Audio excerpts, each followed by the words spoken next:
was a door under the gym floor. I didn't find it because I was looking for it. I found it because the janitor's blood led me there. That morning started the way they all do in late fall, a cracked sky, more gray than blue, a gust of air so cold it made the hallway lockers wheeze when we opened them. I had first period gym, which meant dodging dodgeballs half asleep in a room that always smelled like mildew and lemon-scented floor polish. The lights above the bleachers flickered every time someone slammed the locker doors in the boys' changing room. That had been happening for months, but today was different. Today we never made it to warm-ups. Coach Ryder stormed in just after the bell, a sour look twisted across his face. Back to class. No gym today. Something's wrong with the subfloor. Maintenance is dealing with it. He didn't elaborate. He never does. That man's entire vocabulary is made up of clipped commands and sighs. So I went back upstairs, already half zoning out when I caught sight of Mr. Bledsoe, the janitor, being wheeled into an ambulance outside the front office window. I recognized the boots, steel-toed, always streaked with yellow paint. His pant leg was torn and soaked with something dark and syrupy. Blood. Not fresh either. Thick, clotted at the seams. The school didn't lock down. No one made an announcement, but I noticed the maintenance wing door had been padlocked from the outside before second period. Something about it itched at the back of my skull.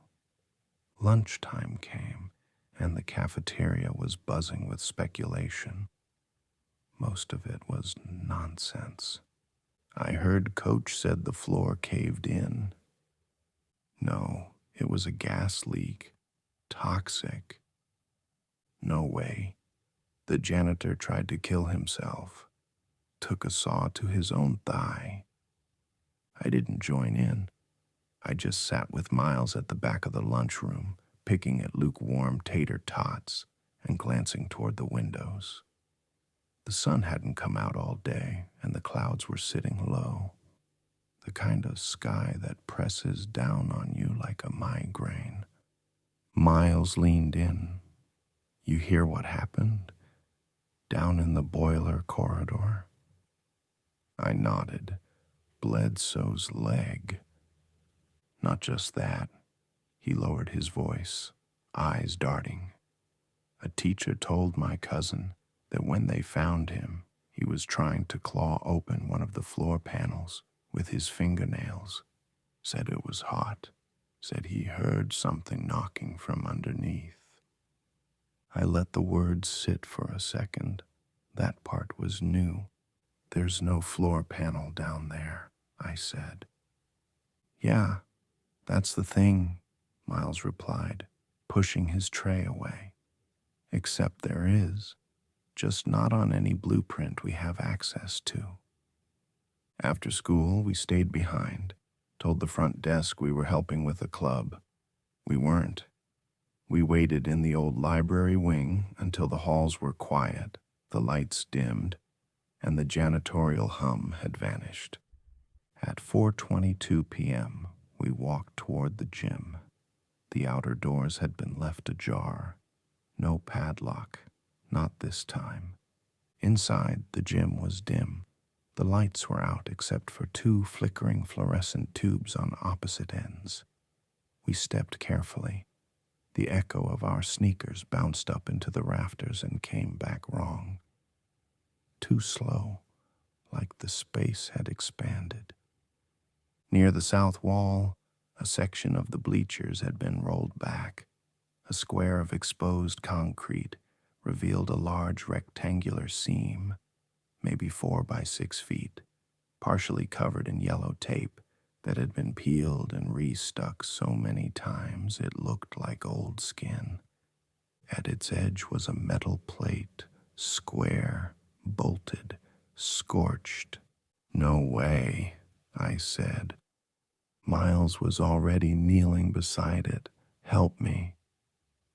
We pried at it with a flathead screwdriver he'd snuck from the shop class. The bolts shrieked when they turned, loud enough that I winced, but the echo was dampened, like something was absorbing the sound below. When the last bolt came free, the plate shifted with a groan and fell inward, not straight down, but at an angle, like it was the top of a chute. Behind it, a set of rusted metal rungs led down into shadow. The air that hissed up was warm and smelled like burnt electronics and wet stone. Miles stared at me, grinning. "They buried something." "I don't like this," I muttered. My voice didn't echo. Still we climbed. The descent was short, maybe 20 rungs. We dropped into what looked like a concrete tunnel lined with defunct piping. The walls were slick with condensation. Miles turned on his phone flashlight, casting a narrow beam ahead. The tunnel curved. We followed it. 30, maybe 40 feet in, we reached a chamber, not large but reinforced. Steel bracing along the corners, radiation signs peeling on the wall. An old chair sat in the middle, half collapsed, surrounded by dried brown stains I didn't want to guess at. In the corner was a door. It wasn't made of steel or wood. It looked like some hybrid, heavy lead plates bolted over what might have once been iron. Black scorch marks spread outward like veins, and at the center was a painted emblem, faded, almost gone.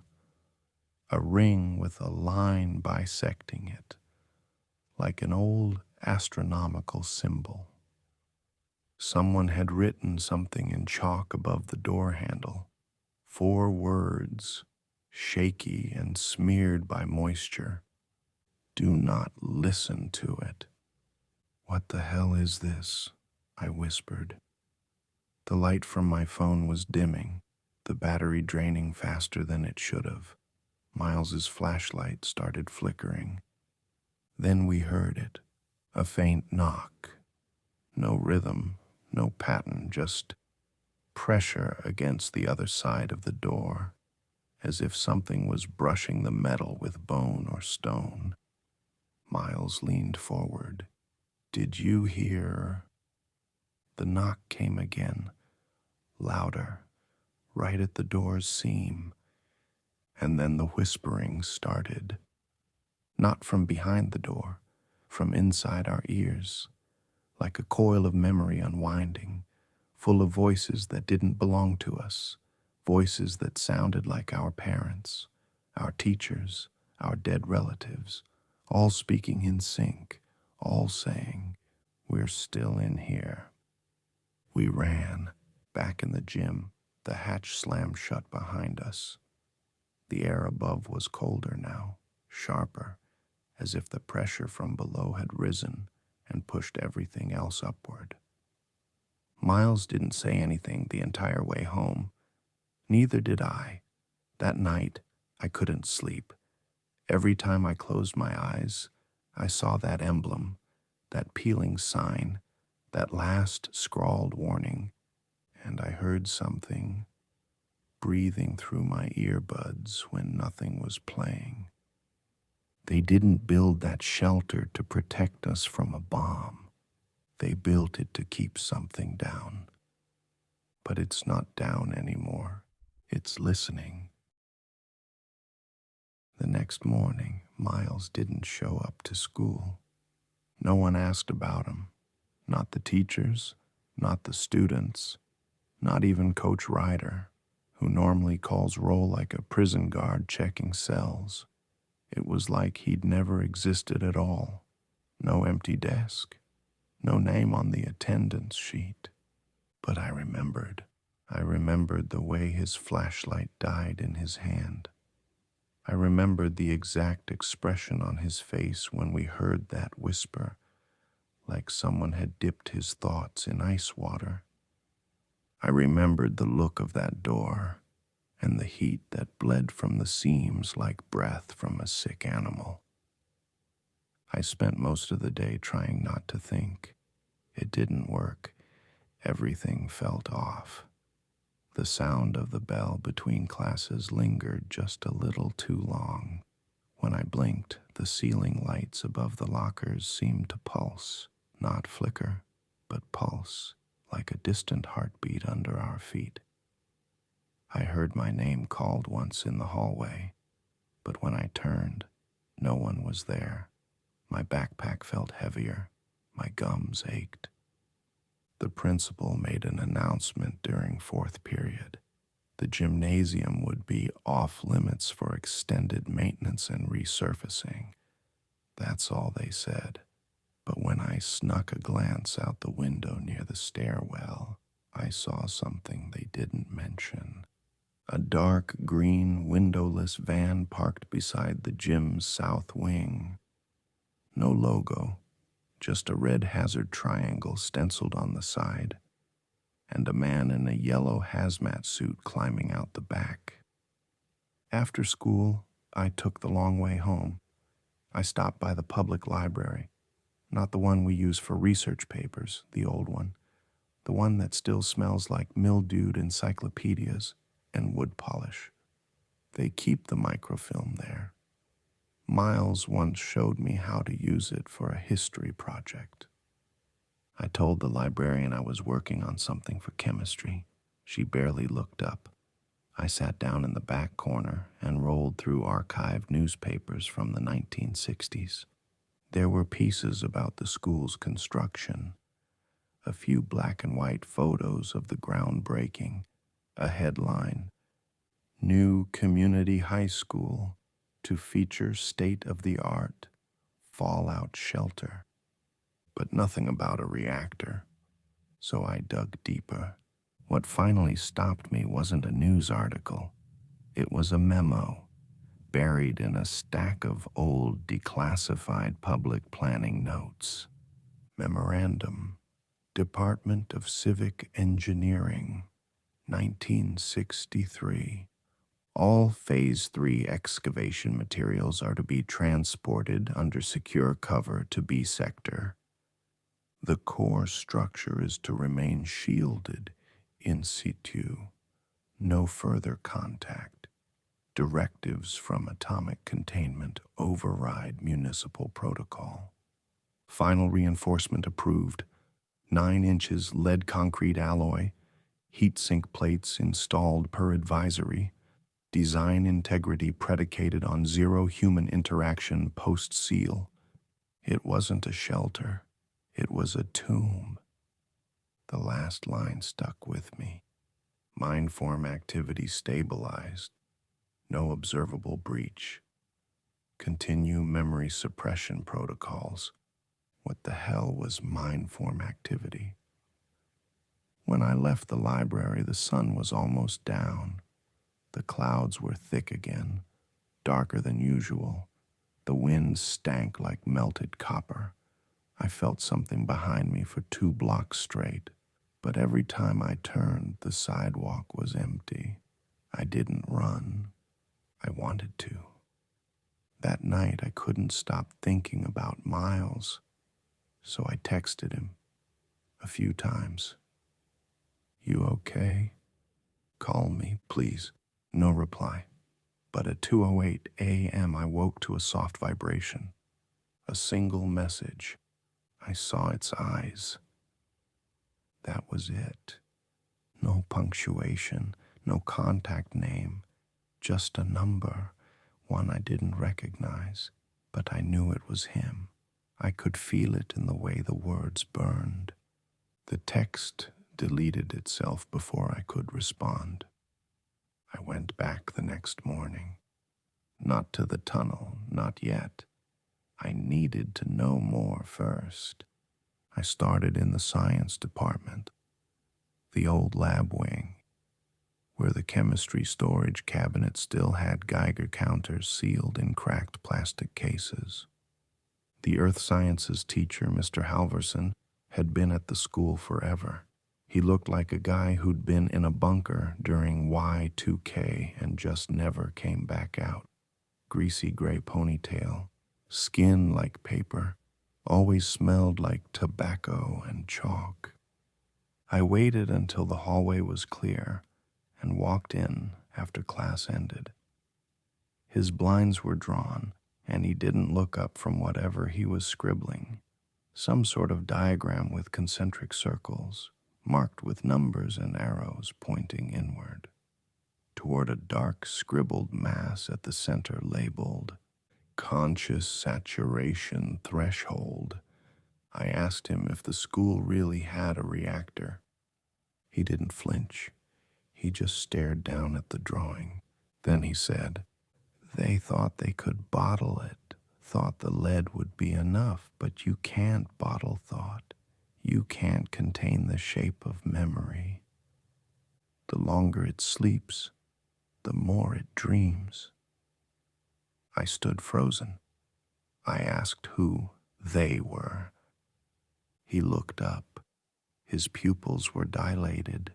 His voice cracked when he whispered, "They were supposed to erase it, but it already knew how not to be forgotten." He handed me a photo. Old, faded, looked like it had been folded in someone's wallet for years.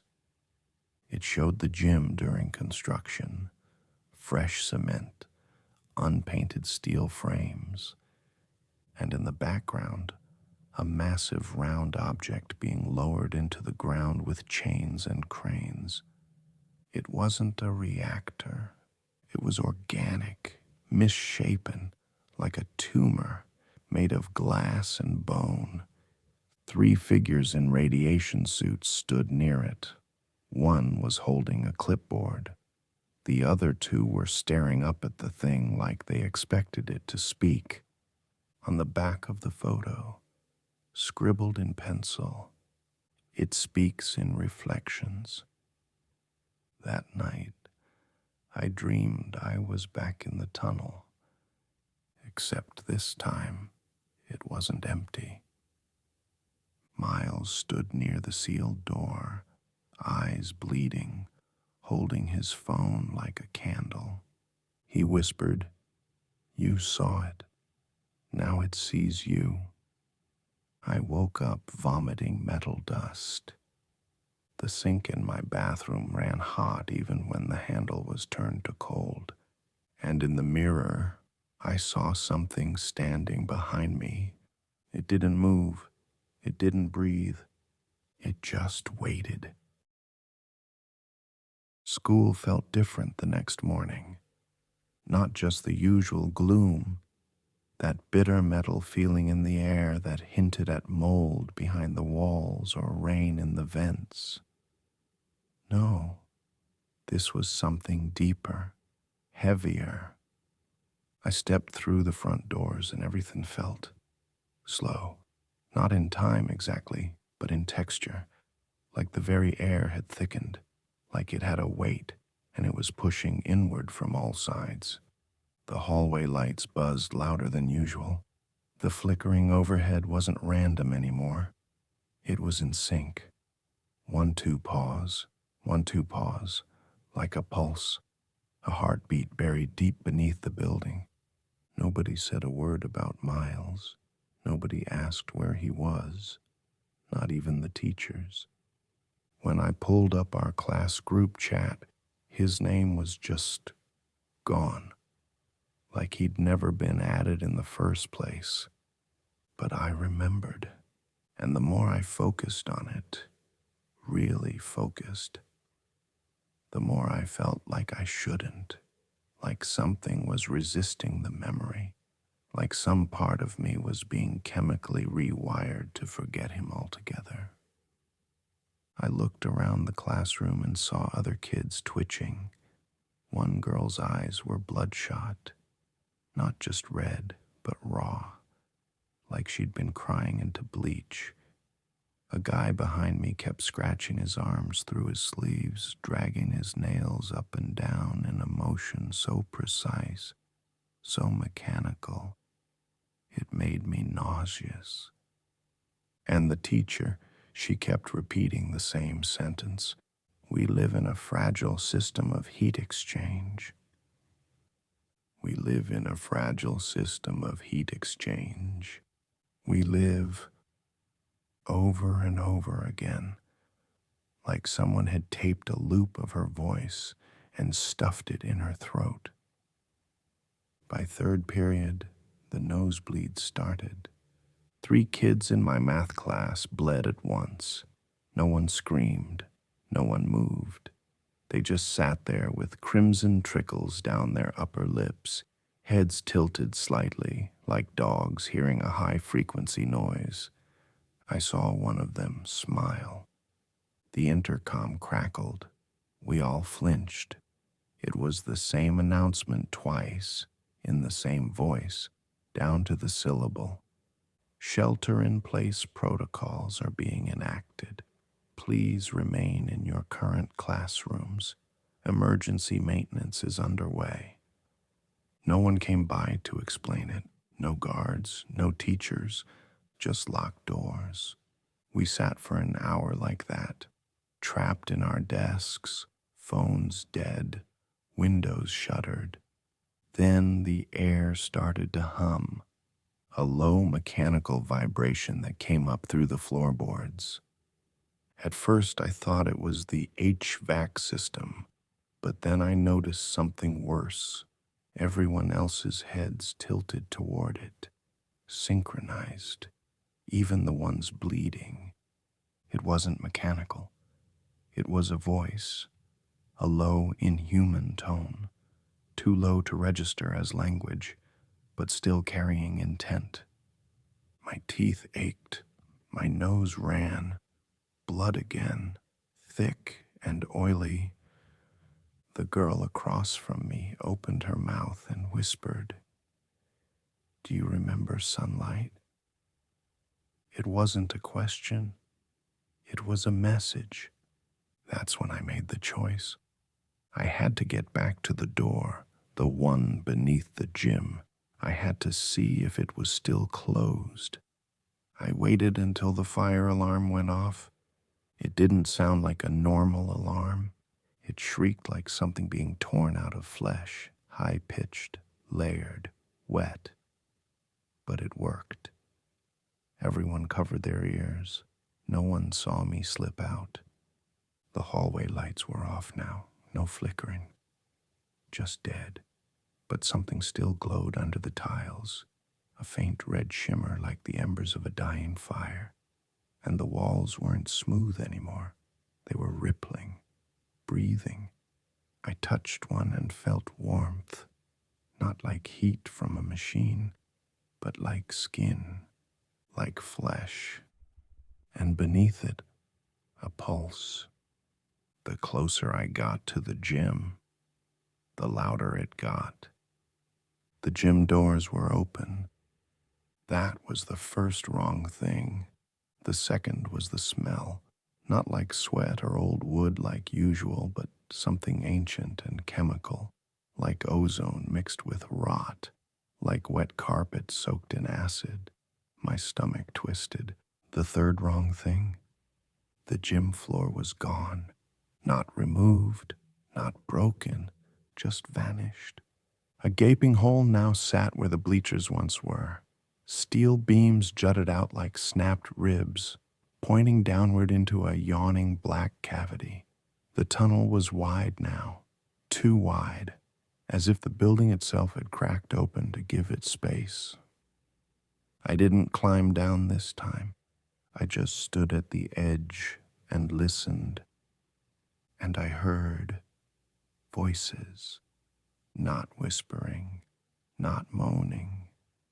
Voices, clear ones, voices of teachers, of students, of Miles, calling my name, laughing, singing the school anthem, all at once. all overlapping, and I saw something move down there. Not a figure, not at first, just light. Blue, green, orange, like a radioactive aurora, twisting in liquid form, dancing through the air like it was alive. Then the light shaped itself into a mouth, then an eye, then a hand made of writhing shadows, fingers too long, twitching against the wall like it was learning to climb. It wasn't a reactor. It was a mind, and it was climbing up. I turned and ran. But as I reached the hallway again, I saw them, the suits. Not hazmat this time, something heavier, more tactical, bulky. Matte black armor marked with no insignias, no flags, just that same red triangle from the van. They didn't speak. They didn't look at me. They marched down the hallway, dragging something behind them. A cable, thick, covered in frost. Whatever was at the end of it wasn't visible. But the cable twitched, like it was alive, like it didn't want to go back. I ran home, straight through the side exit, out into the cold, and didn't stop until I was 4 blocks away. That night, I got another message from the unknown number. It's using them. You're next. They're feeding it again. It's remembering what it was. And at the bottom, a photo. Not one I'd seen before. Not from the archives. This was new, taken today, of me, standing at the edge of the reactor pit, staring into the blackness. Except, I never took it. It did. There were no classes the next day, no buses, no teachers, no calls from the school. The building was just closed. The official story on the news said something about toxic mold, followed by a vague line about facility reassessment protocols. But there were no camera crews, no reporters, just that same dark green van idling out front, and something worse, something new. Barriers. Tall military-style fencing had gone up overnight. Concrete barricades. No trespassing signs with federal stamps I'd never seen before. All bolted into the pavement like they'd been waiting for this moment for years. The place looked less like a high school and more like the perimeter of a nuclear waste zone.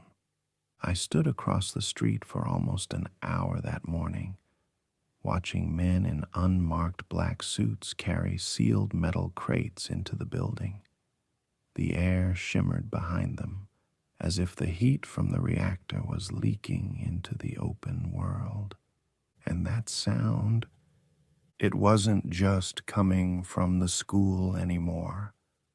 It was in the power lines, in the storm drains, beneath my feet, a low, thrumming signal, faint, rhythmic, familiar, like a heartbeat.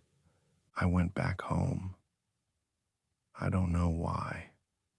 I didn't feel safe there either. The microwave was blinking the wrong time. 0000, repeating every 4 seconds. The faucets ran, lukewarm no matter the setting. My phone battery wouldn't hold a charge longer than 5 minutes.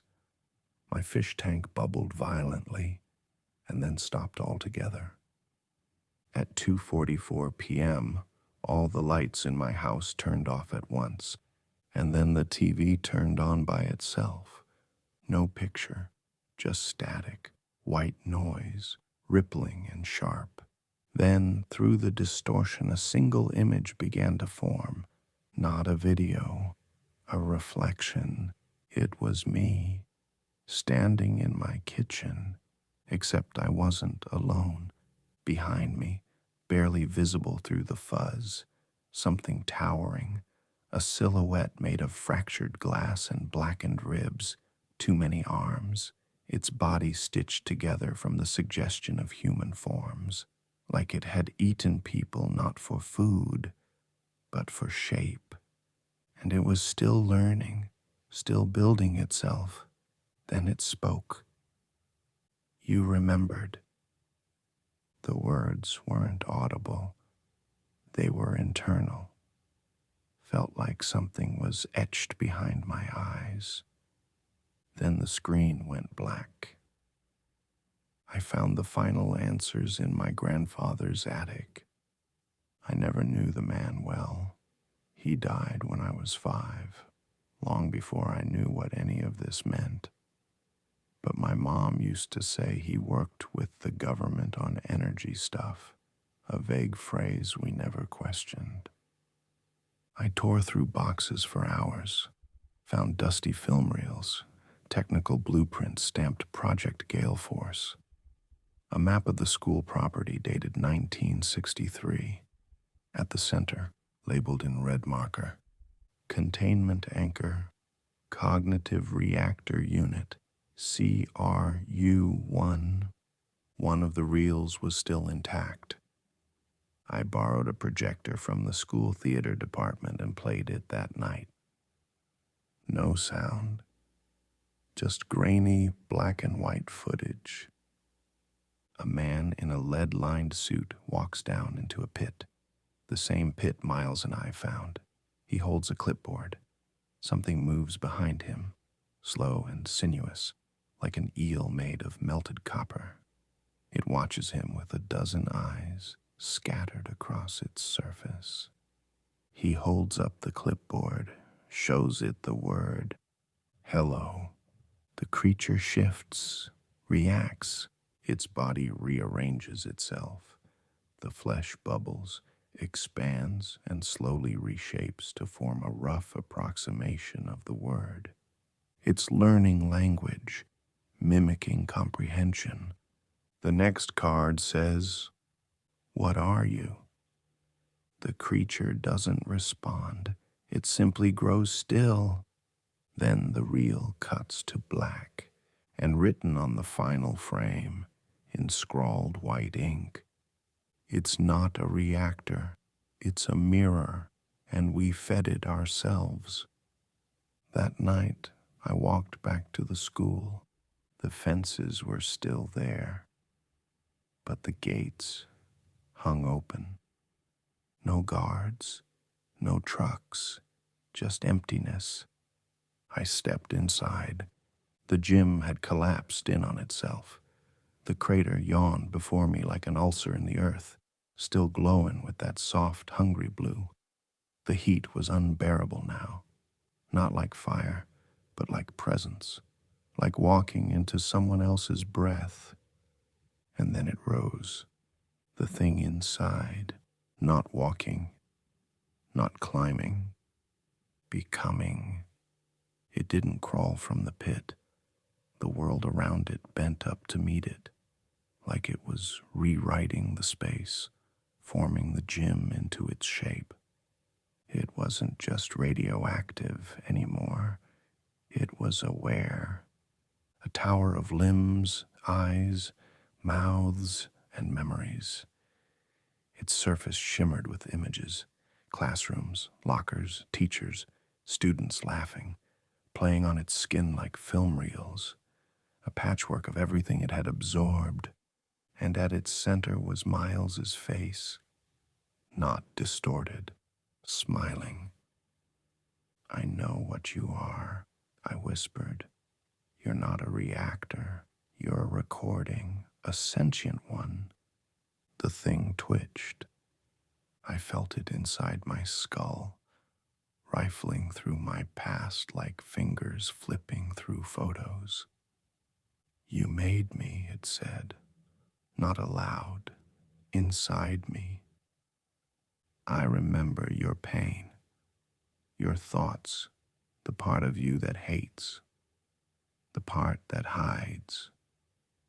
I learned from you, all of you. You called me a containment breach, but I'm just the reflection. You are the event. I took out the real, the last one, the kill switch my grandfather left behind, a strip of etched uranium film sealed in lead casing, designed to overload the creature's mimicry loop, to force it to confront a version of itself it couldn't copy, a paradox of thought. I threw it into the pit. The creature screamed, not audibly, but everything around me shook. The walls bent inward.